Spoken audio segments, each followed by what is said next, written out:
The biggest mistake most people make in frugal living is to believe that you can't live frugally and also enjoy life. In this video, I'm going to give you 6 frugal living tips that will help you save money while enjoying life. And stick around to the very end for a bonus inspirational quote that you do not want to miss. Welcome, I'm Amy, and here at Frugal Over 50, I give you tips and tools for frugal living. If you're new here, consider subscribing and hit that notification bell so you'll get notified first of new videos. Now let's get right to these tips. Number 1, make it! We live in a society where it's easy to go out and buy everything. And in fact, you don't have to move off of your couch to buy just about everything you could need, want, or imagine, or even not imagine. And I'm asking you to be creative and enjoy your life by making it. Whatever you thought of in your head as soon as I said make it, that's probably the next thing that you should make. In fact, tell me about it below in the comments.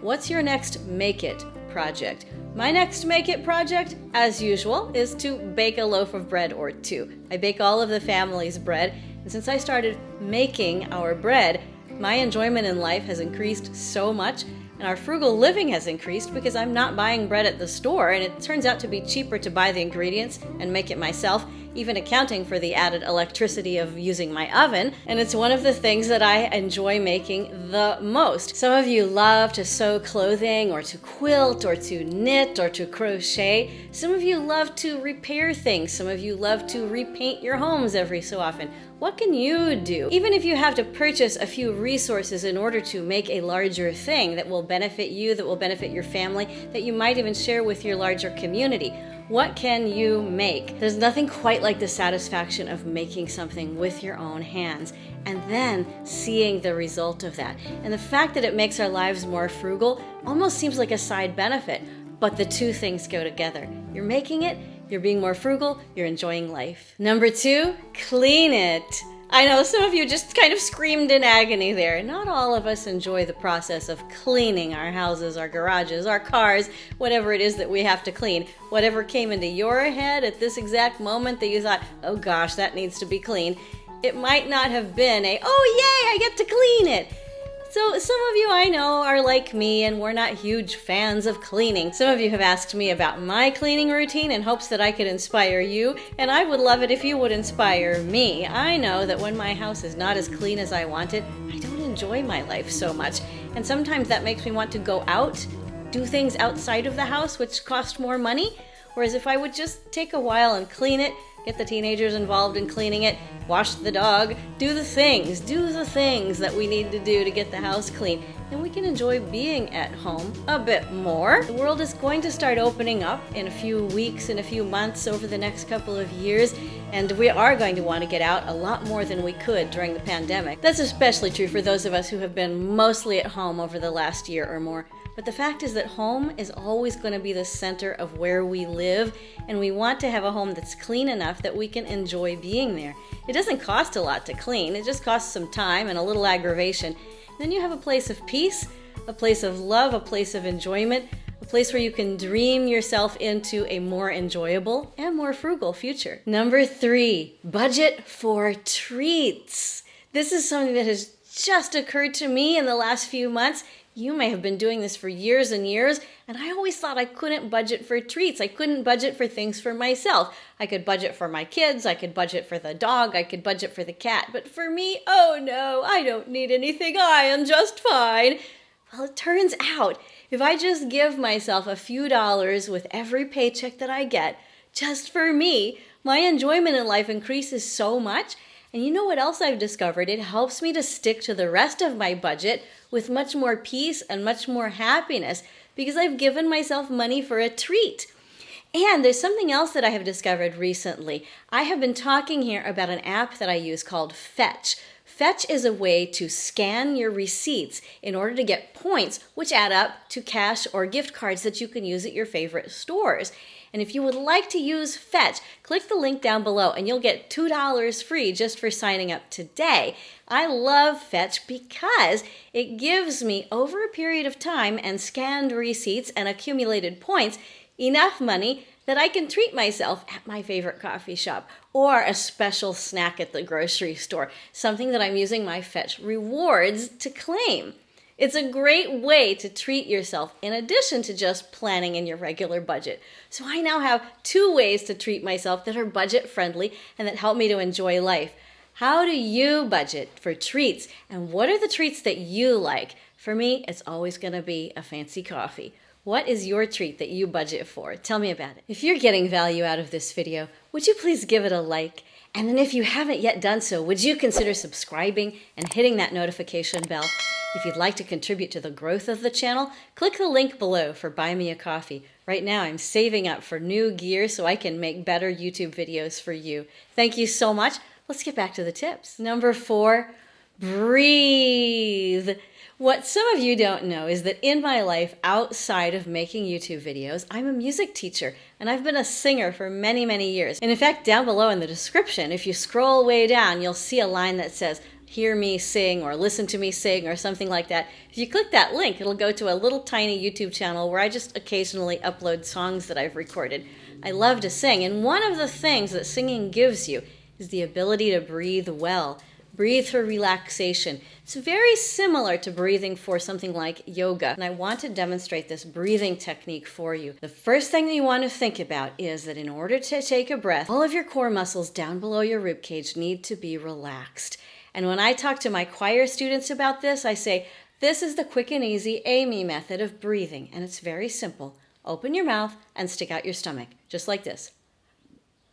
I opened my mouth, and although you can't see it here on the video, I stuck out my stomach, and you should feel the air rush in. That's all you have to do to take a good breath. Open your mouth and stick out your stomach, and then, as you breathe out, bring your abs in and up.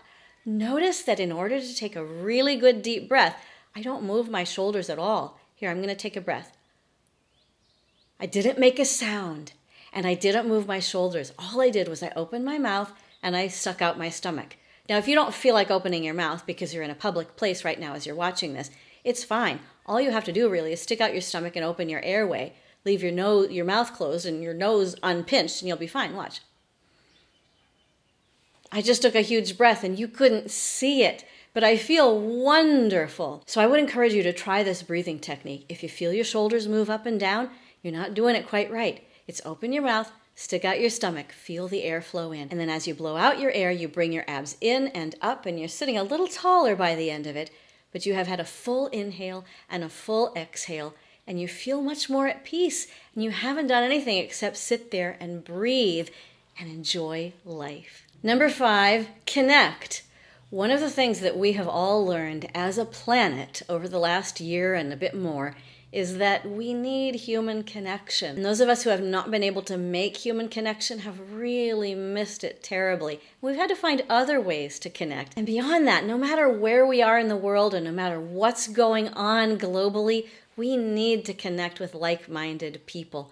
One of the things I love about having a YouTube channel is that every single week and sometimes every single day, I get to talk to people who are like-minded, people who inspire me on my frugal living journey. And when we connect with like-minded friends and like-minded family members, we grow not just in our wisdom and not just in our skill. Those are the things that we talk about on the surface, but really we grow in peace and we grow in enjoyment because we are not alone.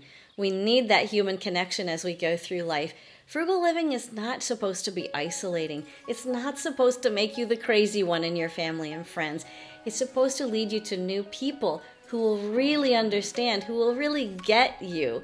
And I hope that you'll keep sticking around here because we are, as I often say to you folks in the comments, a supportive and frugal and friendly bunch. And we will help each other enjoy our frugal lives. So connect. Number 6. Share. What's that one funky little frugal living tip that you love that absolutely makes your day every time you do it? Share it with us down below in the comments. Anytime you get to share your wisdom, your skill, the things that really make you tick as a person, you grow in enjoyment and other people around you grow in their enjoyment and we all live frugally together. Share something that you have made with a friend, family member, neighbor. Share by volunteering in your community in some way. I know many of you have volunteered in different ways throughout the pandemic, and you have been able to contribute to the betterment of the human race just by doing that. And you don't have to imagine the enjoyment that comes from caring and from sharing. And maybe you're in a situation where you can't really afford to volunteer because you need more money. And so what you need to do to share is to share your skill and your love of whatever it is that you love through a creative side hustle. I love the idea of you taking your passion and turning it into something that can benefit other people and that can give you some income. If you're looking for more ways that you can become frugal and that you can share your frugal living with others, I recommend a video that I made a few weeks ago called 12 Frugal Living Tips from the Depression Era. It's about skills that people acquired in times that were hard, and then they shared them with their family members and their friends, and those skills have come down to us almost 100 years later. And I encourage you to be that person who shares your skill with others, who shares your time with others, who gives what you can. And these activities will bring you enjoyment right now. They will also leave a legacy for the future. Eleanor Roosevelt said, "The purpose of life is to live it, to taste experience to the utmost, to reach out eagerly and without fear for newer and richer experience." Join me in living frugally and enjoying life. Wherever you are on your frugal living journey, take the next step. I am so proud of you. Please know that you are not alone. Live frugally and enjoy it. Change your life, and together we will change the world. I can't wait to see you again soon. Bye-bye.